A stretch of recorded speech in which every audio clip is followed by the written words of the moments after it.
Coucou les amis. Alors, je reviens vers vous en cette période de nouvelle lune, du coup, où on s'engage sur une période où ben, la lumière diminue, diminue, diminue, diminue, jusqu'à l'hiver, jusqu'en 21 décembre, où la lumière va commencer à remonter petit à petit. Là, bientôt, on va changer d'heure, donc on va rentrer en heure d'hiver. Donc c'est une période particulière. Alors en cette nouvelle lune, et puis là on sent qu'il y a une énergie vraiment différente aussi. J'avais envie de vous faire une guidance, de partager une guidance avec vous qui a trait du coup à cette nouvelle lune, et du coup utiliser pour ça la lunologie que j'ai déjà utilisée. Je l'aime bien. J'aime bien cet oracle qui peut être assez secouant, hein, comme peut l'être la lune du coup. Voilà, hein, c'est pas que des choses agréables et lumineuses, auquel cas on ne serait pas dans la vraie vie. Hein. Il n'y a pas que du lumineux dans la vie, on n'est pas dans le monde des bisounours non plus. Donc c'est ce que ça vient nous dire en ce moment aussi. Là, on est le 22 octobre, on rentre en Scorpion. Scorpion, hein, qui est un signe aussi vraiment des profondeurs. Hein, c'est l'eau, mais l'eau à l'état de marécage, des profondeurs, et c'est aussi tout ce qui est la transmutation. La transmutation, le phénix du coup, qui est... c'est une fin de cycle et un début de cycle, une mort et une mort-renaissance. Hein, c'est toujours ça, la transmutation. Ça fait penser aussi au compost, hein, qui est la pourriture qui devient fertile, d'où va renaître la vie, quoi. Donc c'est vraiment, voilà, très très puissant le scorpion. C'est une énergie d'eau, une énergie des profondeurs, une énergie de mort et renaissance, de retour à soi. Donc voilà, on va voir ce que la lune et cette nouvelle lune a aussi à nous apporter, à apporter au collectif et à chacun d'entre nous, voilà, elle sort. Puisque bien sûr, ce qui se passe en profondeur en nous est un reflet du collectif, de l'extérieur. Et l'extérieur est un reflet de notre intérieur, hein, ce qui est en haut est comme ce qui est en bas, ce qui est en bas est comme ce qui est en haut. Ce qui est en dehors est comme ce qui est en dedans, ce qui est en dedans est comme ce qui est en dehors. Et ce qu'on peut contrôler soi-même, c'est ce qui est en soi, en nous-mêmes justement. On ne peut pas contrôler ce qui est à l'extérieur, mais on peut contrôler nous-mêmes. Alors, qu'est-ce que ça nous dit ? Sortez de votre zone de confort. Ouais, ça pousse, hein, ça pousse à aller vers le nouveau. C'est ça, hein. Sortir de la zone de confort, c'est-à-dire pas de changement sans changement, hein. Alors, la petite mouche, elle a quelque chose aussi à me dire. Elle veut être avec moi, là. Donc, je vais la laisser venir.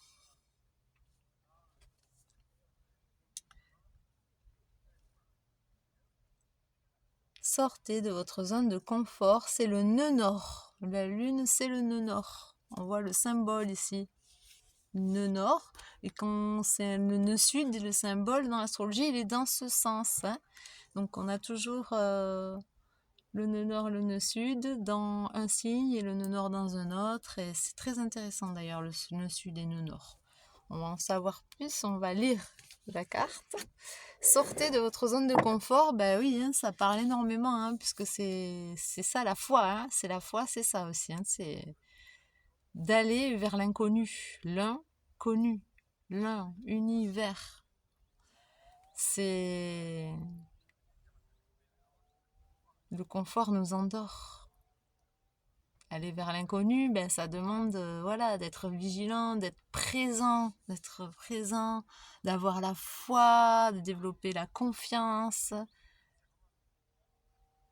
malgré le fait qu'on ne sache pas, parce que c'est facile d'avoir la foi quand on sait et que c'est bon, c'est acquis. Là, ça nous montre que rien n'est acquis, justement. C'est une période comme ça actuellement. On est en fin de cycle en plus, fin d'année 9, fin de cycle karmique, fin d'année, fin de... Voilà, retour à soi, automne, hiver. Alors, nœud nord, on a dit, nœud nord, nous allons voir ceci tout de suite.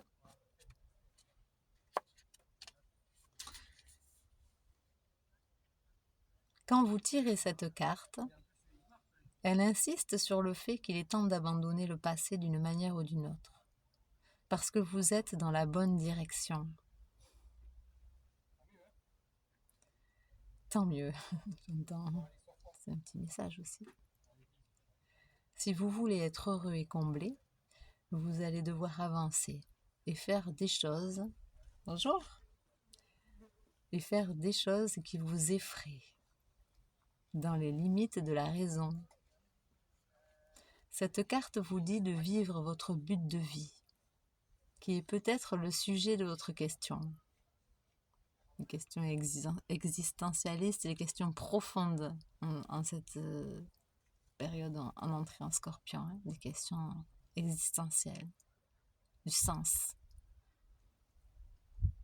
Elle vous presse de transformer votre vie en changeant de cap. Elle vous demande d'agir. Alors, voulez-vous suivre votre voie et mener la vie pour laquelle vous vous êtes incarné?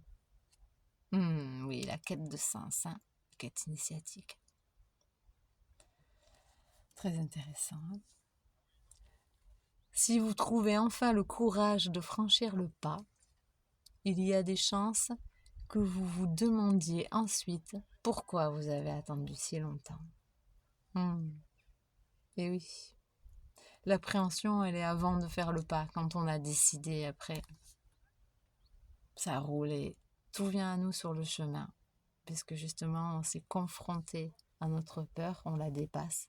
Et quand on choisit cette voie de dépasser nos propres peurs, de les accueillir, de les identifier, de les dépasser en s'y confrontant, en ne les niant pas, on a toujours tout qui vient à nous, on est aidé, énormément aidé sur le chemin. En phase avec la lune, je sais que je vais dans la bonne direction. Signification supplémentaire pour cette carte. Ça peut parler à certains d'entre vous. Les différentes phrases, il y en a qui vous concerneront, d'autres pas. Vous le sentirez. Vous êtes lancé sur une voie qui ressemble au destin. Il vous faut affronter une peur et la dépasser.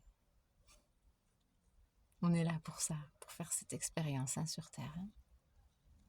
Faire évoluer notre âme à travers les expériences qu'on a choisi de venir vivre. Ces obstacles, ces difficultés, comme on peut parfois les percevoir, sont des cadeaux.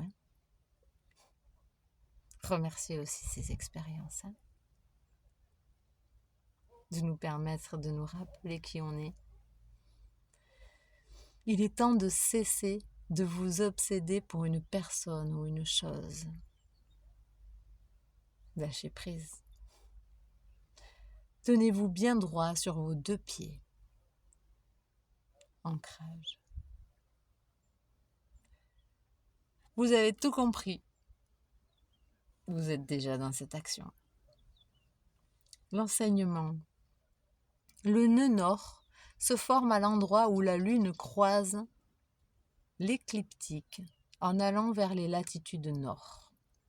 C'est un point karmique du thème astral qui nous montre où nous devons aller et ce que nous devons faire de notre vie pour trouver la satisfaction, la joie et l'épanouissement. C'est pas rien le nœud lunaire. Et donc on va du sud au nord. C'est super beau ça. Ça veut dire... par exemple, moi, je sais que le mien, en termes astral, pour vous donner une illustration, c'est du poisson à la Vierge. C'est toujours le signe qui est en face, hein. Donc le poisson en face complémentaire à celui du poisson, c'est la Vierge. Et donc le poisson, effectivement, c'est un peu indéfini, c'est partout, vaste, diffus, flou. Et donc je pars de ça, effectivement, c'est mon bagage avec lequel j'arrive dans la vie, et je l'ai bien senti plus jeune, et mon enjeu du coup, moi là-dedans, c'est de trouver une forme de structure, arriver à m'organiser, je perdais beaucoup de choses à faire, même dans les idées évidemment, parce que l'extérieur c'est le reflet de l'intérieur, hein. Et j'ai énormément œuvré sur moi-même, c'était ça, sans savoir que c'était cet axe que je suivais. Mais effectivement, je m'en suis rendu compte quand j'ai commencé à m'intéresser à l'astrologie et c'était très intéressant pour moi. J'ai su arriver à me structurer toujours plus, petit à petit, doucement mais sûrement. Et ça a été très intéressant quoi, pour moi et ça me fait un bien fou parce que j'avais besoin de cette structure que je venais chercher. Donc ça fait partie effectivement de mon point karmique du thème astral et de ce que je devais faire dans ma vie pour trouver la satisfaction, la joie et l'épanouissement, vraiment. Le nœud nord est le point karmique qui nous rappelle, pour paraphraser André Gide, que pour découvrir de nouveaux océans, nous devons être prêts à quitter le rivage. Oui, voilà, c'est ça. La vie, c'est des éternels débuts, fins, petite mort à soi-même pour renaître. Des débuts, des fins et des commencements, des fins et des commencements. Ce sont des cycles éternels, en fait. Ce qui en fait la beauté et le mystère. Parce que là, nous sommes là, dans ce véhicule qui est notre corps, notre temple, hein, qu'on doit honorer, hein, qui est une vraiment magnifique machine, mais qui est là, qu'on nous a prêté, hein, qui est là de passage, et notre être est beaucoup plus que notre simple corps physique, évidemment. Comprend également l'esprit, à travers notre 6e chakra, notre 3e œil. Celui qui voit au-delà de ce que nous percevons dans la 3D avec nos yeux, qui voit l'invisible, qui peut aller chercher des informations dans l'invisible et les ramener ici, dans la matière. Et donc notre esprit, notre corps et notre âme, évidemment, qui est immatériel et éternel. Hein? Donc, quand ces trois, la Trinité, hein, ces 3 dimensions sont réunies, nous sommes alignés entre la terre et le ciel, devenant le canal et l'esprit peut entrer. Donc la lumière, la conscience, hein, la lumière de la conscience peut nous traverser et entrer dans la matière et transmuter l'ombre en lumière. Transmutation, transmuter. Le scorpion, hein, le scorpion, la transmutation, le pouvoir de la transmutation. C'est une période vraiment très importante. Le scorpion, c'est aussi une énergie très très sensuelle. Au niveau du corps, le signe correspond à tous les organes sexuels, également les organes on dit ça, d'évacuation. Voilà. Donc tout ce qui est la vessie, tout ce qui est évacue, hein, c'est toujours le même, ça permet de faire circuler, signe d'eau. Tous les organes sexuels ont aussi un signe très sensuel et très subtil, très en lien avec l'invisible, très réceptif, yin. Voilà. J'espère que ça aura pu vous apporter, aussi des choses actuellement par rapport à vos questionnements du moment. Je vous souhaite une très belle entame d'automne-hiver et une acceptation de cette baisse de la lumière aussi. Allez voir, profitez de ce rythme naturel pour aller visiter vos ombres aussi en profondeur.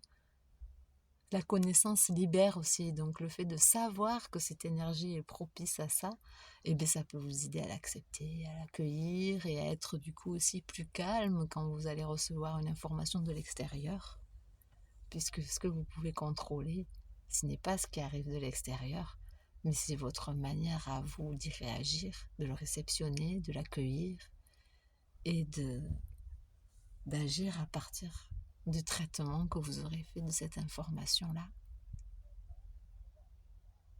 N'oubliez pas que vous êtes créateur, que vous êtes l'alchimiste, vous êtes le créateur de vos propres vies avec vos pensées.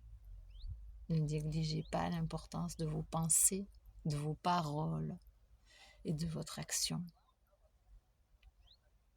À travers des pensées justes, des paroles justes et une action juste, vous n'allez pas créer la même réalité que si vous ne réfléchissez pas à ce que vous dites, à ce que vous faites.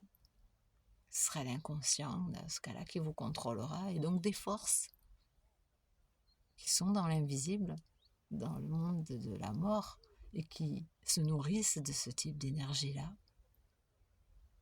émotive, de la peur, de la colère, de la jalousie, de la tristesse. Voilà. Je vous remercie. Je vous souhaite une très belle fin de journée. Je vous envoie tout mon amour. Je vous souhaite un très bel automne et je vous dis à très bientôt. Merci. Belle soirée. Unité.